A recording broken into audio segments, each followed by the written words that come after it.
welcome to my sunroom.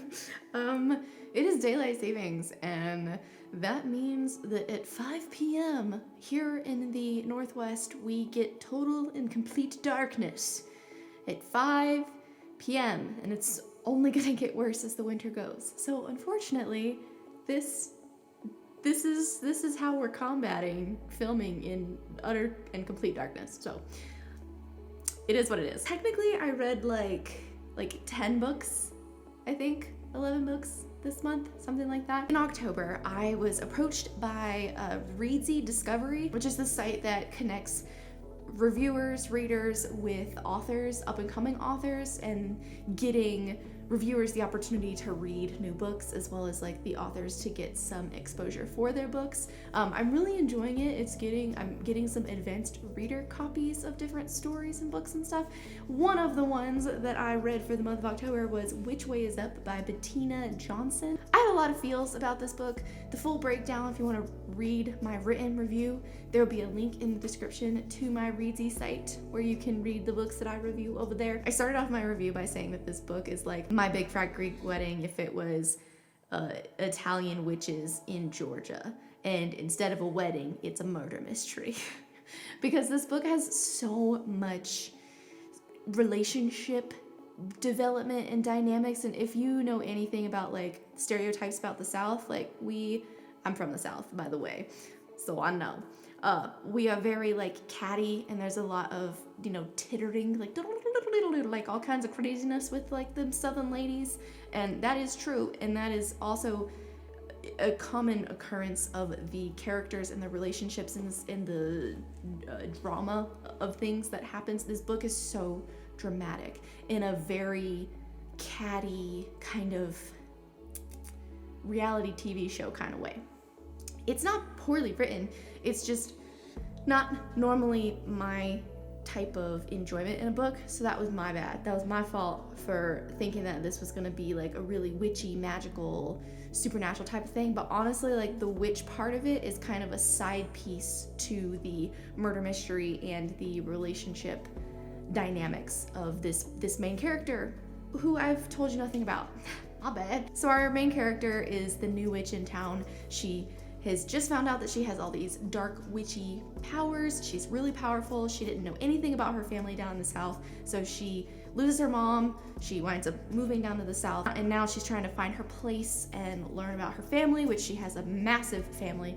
So many cousins, so many characters in this book. She winds up getting framed for a murder, so she and her family, or her cousins, help her try and figure out what's going on. My biggest issue with this book was like the pacing of it. The main reason why I gave it 3 stars was because it literally took like 74 pages to get to the moment that like propels the story forward. Like it literally was just 74 pages of like setting up the different characters and their relationships and stuff. And I'm like, okay, this is fine. And like, I guess I'm kind of interested, but honestly, if this had not been an advanced reader copy and I like wanted to review for this author and like tell you guys about this book, I probably would have DNF'd it, just because I'm the kind of person who likes to get right into like what's going on and what's happening, and that just takes a hot minute for that to happen with this book. However, there's a lot of different kind of new things that this author does with the whole witchy trope, which also like, it's just really funny to imagine a southern witch, like a male southern witch, because all I have in my brain is like this white boy with a farmer's tan and a southern twang and like dip hanging in his lip, like saying some Avada Kedavra shit. I don't even know. It's just really comical. And honestly, this whole book has very comedic elements. I mean, it is a comedy, and my favorite relationship is the one between the grandmother and the main character. It's just sassy and ridiculous and silly. The second non-RH book in this October TBR is The Lie Tree by Frances Hardinge. I thoroughly loved this book. I briefly talked about it in my Dark Academia video. If you haven't seen that, you should go check it out. I really love this book. It had an incredibly lyrical prose, beautiful descriptions type of language, and I, being a hoe for pretty words, just ate it up. I thought the story was also really good. It was really cool. It's a YA. Her family's escaping this rumor mill of London for her father. He's a scientist, something, natural scientist, and his name is being squandered. So they escape to this little town, and they think that they've escaped, they haven't, and all the rumors follow them, and then her father dies, and they're just like, oh, what? She winds up taking it into her own hands to try and uncover what has actually happened to her father. Oh, and there's a magical tree that you feed lies to, and it gives you knowledge. It sounds crazy. It's kind of some magical realism-ish, but it's really interesting, really lovely. I gave it 5 stars. I thoroughly enjoyed it. The feminist aspect of the book is very minute, very small and minor, and I don't know if I'd even really call it like a feminist work of art, because it's not really. You should totally go check it out. The story itself is super engaging, and I love reading about a young girl going against the grain of her time period and uncovering the truth. Okay, that brings me to all of the reverse harems that I read this month.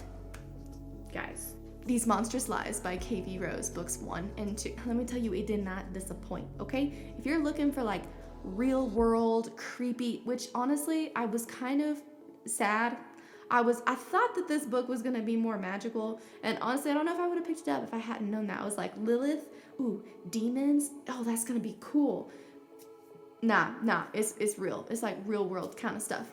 I think like gangs and mental health issues and unfortunate relationship dynamics. It's very sad, very like disturbing, kind of disturbing, but in a way that is really engaging and interesting. And it's an emotional roller coaster. The stakes are always really high, and there's a lot going on, and I just really enjoyed the emotional roller coaster that was the evolution of these characters. I think that's what I love most about dark romances. I'm always kind of looking into myself like, why do you enjoy this so much? Is there something wrong with you? Honestly, I think that the dark romances have just a way of opening up a perspective, and perspective is everything. Anyway, 4 stars for that book. Grimmstead Academy by Candace Wondrak. Okay, so loved the first book. Same thing, really dark, spooky, creepy kind of vibes. Definitely not an academy. There was a lot of moments in this book that were like creepy anticipation, that kind of like sitting on the edge of your seat kind of feel. I really enjoyed the first book. Second book, not so much. And that brings me to my next book. Books that I read in the month of October, which is the All the Pretty Monsters series by Kristy Cunning. I don't know why I've been shying away from reading this author for however long I have been, but I regret it because she's amazing, and I've just been missing out on all of the awesomeness. The characters, so solid. I fucking love the main character. I love that she's not just your cookie cutter, badass, or the opposite of that, like just little like baby and can't take care of herself or do anything. Like, she's a freaking weirdo. You know what? I think this is a common theme for me, because my favorite main characters are always like the quirky, silly ones that are also really a badass. Maybe that's just what I want to be in. Okay, so gypsies are kind of like magical beings. Yes, the main character is Gypsy. Her mom just died. She is going to this town that her mom was living at to take care of her store and like take care of the clients that her mom had like selling magical products to, and everything happens from there. They're just like, so much happens, you guys. I fucking loved this series. The harem itself was okay. Like, I mean, they were super solid and everything, and the sexy scenes were fine. Honestly, I wouldn't like write home about those. Like, they were good, they were satisfying, and it's also like not a bunch of sexy scenes. So if you're reverse harem reader that just doesn't like all of the smut all of the time, then you will totally love this book. The real awesome feature about this book is the plot. Just, there is so many twists and turns over the arc of the 6 books in the series, and it was such a ride. I honestly just enjoyed all of it, and I'm a sucker for a vampire. I think that Arian's probably my favorite in the harem, just because I love them swoon-worthy romance moments, and he's also kind of weird and crazy, so I dig that too. Anyways, if you haven't read the series, you should definitely go read it. I thoroughly enjoyed. The boys are home. Oh god, I'm embarrassed. The last book for this TBR is The Fifth Horseman by Freida Kilmari. This is the best queer reverse harem that I have read in a really long time. The main character in this book has a fluid gender and sexuality, so like that is super exciting, really awesome. Main character wakes up in this house and has no idea who she was, like what her life was or where she is and what she's doing. She has died and become the fifth horseman. The horseman of what? They don't know yet. This is a very slow plot book. It's very character development heavy and very harem heavy. God damn it! But it's really wonderful and awesome, and I recommend that you go read it. I'm gonna have to finish this later because I can't do this in front of people. Okay, bye!